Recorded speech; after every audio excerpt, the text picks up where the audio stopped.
Mr President, bus workers in Newcastle are currently in dispute with the private operators of Newcastle buses, Keolis Downer, over a new enterprise agreement. Members of the Rail, Tram and Bus Union have been taking a range of industrial actions over recent weeks, actions that don't disrupt commuters, but do include workers donning a range of French-themed items, including red berets featuring the RTBU logo. The berets have attracted a lot of local attention and some curious discussion.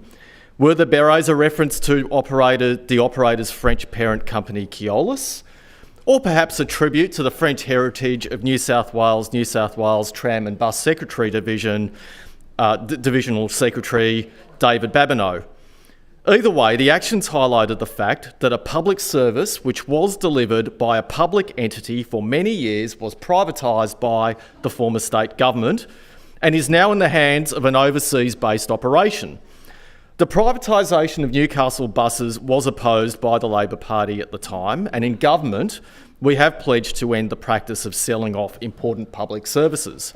No more privatisations of hospitals, no more privatisations of energy assets, and no sale of Sydney Water.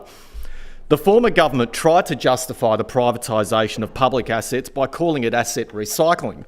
The choice of words was important because most people view recycling as a good thing. It's prudent and it's responsible, but rebranding privatisation as asset recycling is misleading because the assets aren't recycled, they are sold, they are contracted out to private entities whose only interest is to squeeze their return on investment. Privatisation turns the provision of public goods into the accumulation of private wealth. Sadly, we've seen the consequences of the privatisation fetish played out on our transport networks over many years. The Bus Industry Task Force found that the franchising of the former Sydney bus regions saw contracts go to low-cost bids, which eroded the sustainability and damaged the reputation of the bus industry.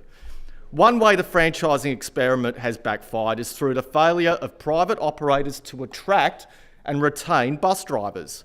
If you're not paying your drivers enough, you won't deliver enough drivers to deliver the timetable, and the reliability and punctuality of services will obviously suffer.